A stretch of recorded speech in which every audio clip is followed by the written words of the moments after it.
एक मुसलमान को बताइए जो अपने मस्जिद में क्या होता है कि संविधान और 14 अप्रैल मनाया हो, बता दीजिए हमको। देखिए सर, एक भी बता दीजिए। अनुराग जी सर, देखिए हम कलाम को मानने वाला ये देश है, कलाम को मानने वाला देश सर, ये कलाम को मानने वाला सर मेरे बगल सर मेरे बगल में ही मुसलमान भाई रहते हैं, मेरे बगल में ही रहते हैं। सुनिए सर, रामनवमी के दिन, सुनिए सर, रामनवमी के दिन वो मुझे लाके मिठाई देते हैं। फिर वही बात, रामनवमी की बात मत करिए आप, अब रामनवमी की बात नहीं करेंगे इसलिए कि संविधान की बात करते हैं और संविधान क्या संविधान को मुसलमान नहीं मानता? आप बता दीजिए, गाजियों में बू रहेगी जब तक ईमान की तख्त लंदन तक चलेगी तेग हिंदुस्तान की। सर जिन मुसलमानों में अभी भी जमीर जिंदा है, जिन हिंदुओं में जमीर जिंदा है, उन्हीं की वजह से आज हिंदुस्तान चल पा रहा है। मुसलमान गलत नहीं होते क्या? हिंदू गलत नहीं होते क्या? ब्राह्मण गलत नहीं होता क्या? सिख गलत नहीं होता क्या? ईसाई गलत नहीं होता? सर आपको याद होगा कि जो 84 में दंगा हुआ था उसके लिए मनमोहन जी ने सदन में हाथ जोड़ के माफी मांगी थी। अगर मोदी जी के अंदर जमीन जिंदा होता तो 2002 वाले दंगे के लिए सदन में हाथ जोड़ के माफी नहीं मांग सकते? क्या माननीय प्रधानमंत्री जी को बोलना नहीं चाहिए? महंगाई पे बोलना नहीं चाहिए? बेरोजगारी पे बोलना नहीं चाहिए? किसान पे बोलना नहीं चाहिए? संविधान पे बोलना नहीं चाहिए? लोकतंत्र पे बोलना नहीं चाहिए?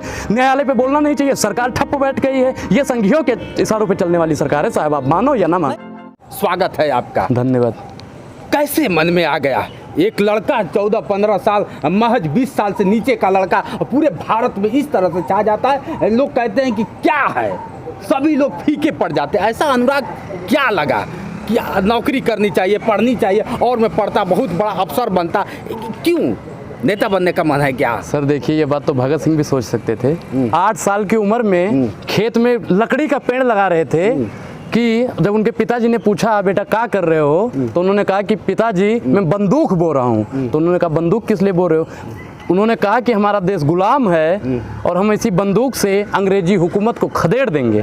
तो हम तो भैया इसलिए बोल रहे हैं कि जो संग्रेजी सरकार बैठ गई है हम उसको खदेड़ने के लिए बोल रहे हैं। अंग्रेजी अगर देखा जाए कि यहाँ तो अब कोई अंग्रेज नहीं है। संग्रेज तो है ना साहब, संग्रेज तो हैं, अंग्रेज तो नहीं है। अंग्रेज और संग्रेज में साहब बहुत अंतर है। अंग्रेजों ने नमक पे टैक्स लगाया, गांधी जी ने आंदोलन छेड़ दिया, और संग्रेजों ने दूध दही रबड़ी मक्खन हर चीज पे टैक्स लगा दिया, कोई बोलने को तैयार नहीं। तो ये अंग्रेजों से तो बेहतर है ना साहब। अब देख लीजिए इनकी कहानी गजब है। एक कैसे मन में आया कि कुरफात करना है बेटा, पढ़ेंगे जरूर, कुरफात करेंगे, शहीद भगत सिंह बनेंगे, ऐसा क्यों? सर देखिए कि जब तक हम सिस्टम से नहीं लड़ेंगे तब तक हमें कोई जानेगा नहीं। एक होता नहीं कि जब सिस्टम से लड़ोगे, अगर भगत सिंह अपने घर पे बैठ के वही बाबू वाला काम करते कि हम भी बाबू बनेंगे, अंग्रेजी सरकार से कहते कि हमें भी ऑफिसर बना दो, कोई जानता है आज भगत सिंह को?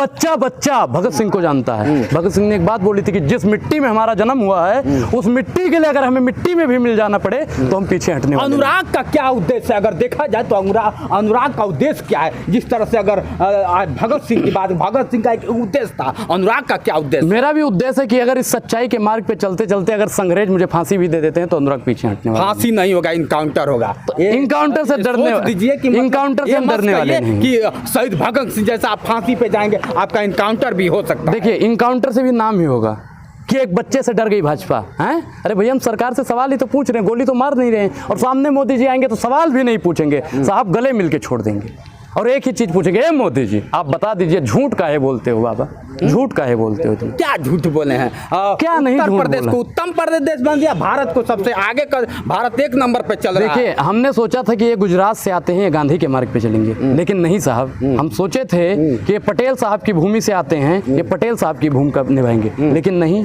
ये संग्रेजों की भूमिका निभा रहे हैं आजकल। ये अंग्रेजों से जो डलहौजी ना कर पाया वो ये काम कर देंगे, और कमीशन दे दो तो भारत को नीलाम कर देंगे। अच्छा, भारत को नीलाम, भारत की नीलाम अगर बात कर लिया जाए, यही मोदी कहते हैं कि नहीं, सबका साथ सबका विकास, सबका साथ सबका विकास और सबका विश्वास अगर होता साहब, तो एक चीज बताइए कि संसद में 303 सांसद हैं, कितने मुसलमान हैं बता दीजिए। अब मुसलमानों की बार बार बात करते हैं, अगर मुसलमान, आप एक चीज बताइए, एक चीज बताइए कि अगर सबका साथ सबका विकास सबका विश्वास है तो इस देश में न्याय होना चाहिए, इस देश को संविधान से चलना चाहिए, लेकिन भारतीय जनता पार्टी की नीतियों से देश चल रहा है, आरएसएस के राष्ट्रवाद से भारत चल, 5 लोग भारत को बर्बाद कर रहे हैं सर, 5 लोग सिर्फ। पहला तो अमित शाह की चाणक्य नीति, निर्मला सीतारमण की झूठी अर्थव्यवस्था, आरएसएस का झूठा राष्ट्रवाद, मोदी का 8 बजे का भाषण, और 5वां गोदी मीडिया।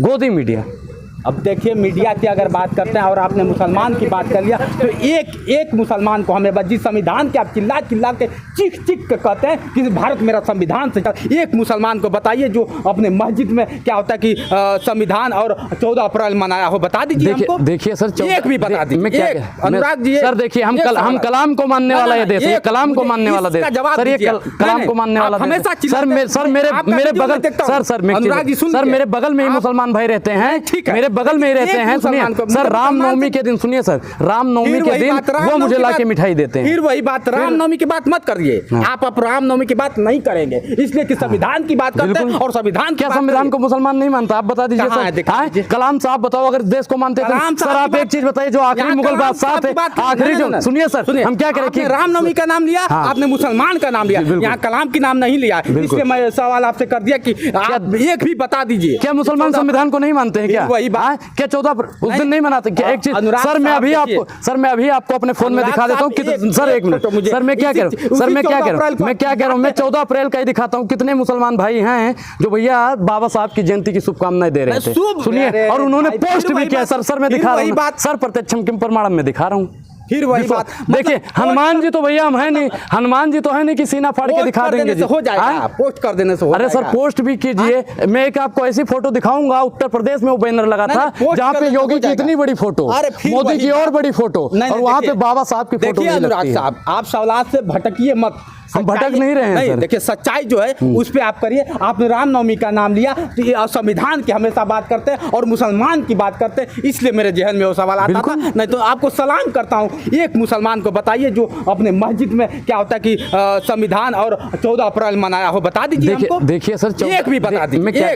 अनुराग जी सर, देखिए हम कलाम को मानने वाला ये देश है, कलाम को मानने वाला देश सर, ये कलाम को मानने वाला हमेशा सर मेरे बगल सर मेरे बगल में ही मुसलमान भाई रहते हैं, मेरे बगल में ही रहते हैं। सुनिए सर, रामनवमी के दिन, सुनिए सर, रामनवमी के दिन वो मुझे लाके मिठाई देते हैं। फिर वही बात, रामनवमी की बात मत करिए आप। अब रामनवमी की बात नहीं करेंगे, इसलिए कि संविधान की बात करते हैं और संविधान, क्या संविधान को मुसलमान नहीं मानता? आप बता दीजिए सर। कलाम साहब बताओ, अगर देश को मानते थे सर, आप एक चीज बताइए, जो आखिरी मुगल बादशाह थे, आखिरी जो, सुनिए सर, हम क्या करें, रामनवमी का नाम लिया आपने, मुसलमान का नाम लिया, यहाँ कलाम की नाम नहीं लिया, इसलिए मैं सवाल आपसे कर दिया कि आप एक भी बता दीजिए। क्या मुसलमान संविधान को नहीं मानते हैं? क्या क्या 14 उस दिन नहीं मनाते? क्या एक चीज सर, मैं अभी आपको अपने फोन में दिखा देता हूँ। सर एक मिनट सर, मैं क्या कह रहा हूँ, मैं 14 अप्रैल का ही दिखाता हूँ। कितने मुसलमान भाई हैं जो भैया बाबा साहब की जयंती की शुभकामनाएं दे रहे थे, सुनिए, और उन्होंने पोस्ट भी किया। सर मैं दिखा रहा हूँ सर, प्रत्यक्षम किम प्रमाणम में दिखा रहा हूँ।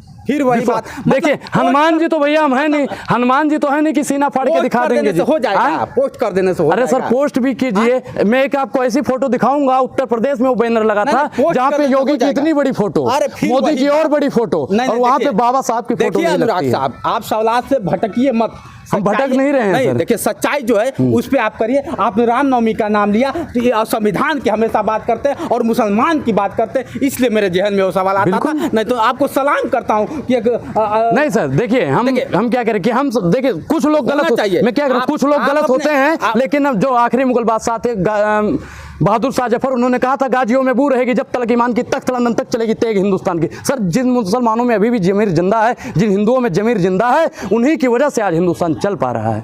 बाकी दिक्कत क्या मुसलमान गलत नहीं होते? क्या हिंदू गलत नहीं होते? क्या ब्राह्मण गलत नहीं होता? क्या सिख गलत नहीं होता? क्या ईसाई गलत नहीं होता? सर आपको याद होगा कि जो 84 में दंगा हुआ था, उसके लिए मनमोहन जी ने सदन में हाथ जोड़ के माफ़ी मांगी थी। अगर मोदी जी के अंदर जमीन जिंदा होता तो 2002 वाले दंगे के लिए सदन में हाथ जोड़ के माफ़ी नहीं मांग सकते थे?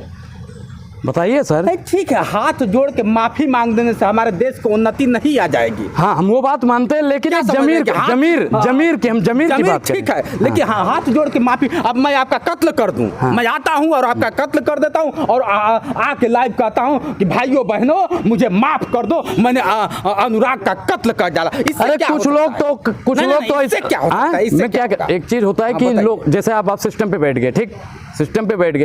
एक चीज बताइए कि उन्होंने किया था, मनमोहन जी ने किया था, जो 84 का दंगा मनमोहन जी ने किया था। मनमोहन जी नहीं किए थे, लेकिन उन्होंने कहा उन्होंने बोला ना, क्या माननीय प्रधानमंत्री जी को बोलना नहीं चाहिए? महंगाई पे बोलना नहीं चाहिए, बेरोजगारी पे बोलना नहीं चाहिए, किसान पे बोलना नहीं चाहिए, संविधान पे बोलना नहीं चाहिए, लोकतंत्र पे बोलना नहीं चाहिए, न्यायालय पे बोलना नहीं चाहिए? सरकार ठप बैठ गई है। ये संघियों के इशारों पे चलने वाली सरकार है साहब, आप मानो या ना मानो। नहीं ठीक है, मैं मानता हूँ आपके, इसीलिए तो कहता हूँ कि एक आता है 14-15 वर्ष का लड़का, 16 वर्ष का लड़का आता है और एक अलग कयामत ढा देता है, इतनी कयामत ला देता है कि लोग सोचने पे, सवाल करने पे मजबूर हो जाते हैं। वही लड़का आज मेरे सामने, मैं पहले ही कह चुका हूँ, और आपके जज्बे को और आपके हर एक वाणी को सलाम करता हूँ। जिस तरह से एक एक शब्द का आप चयन करके पब्लिक के सामने रखते, पब्लिक आपकी गुलाम बन गई है। अगर देखा जाए नहीं तो, सर, नहीं, पब्लिक मेरी गुलाम नहीं है। का मतलब वो मत समझिए, पब्लिक का साथ रहेगा तो अनुराग डरने वाला वही कहने का मतलब कि आपका एक, अगर देखा जाए तो हर पब्लिक के मुंह पे आ रहा है कि जवाब, अगर कोई शेर है तो अनुराग है, जो अनुराग सवाल उठाता है, सिस्टम पे सवाल उठाता है, अपने मौलिक अधिकार को समझता है, वो अनुराग है।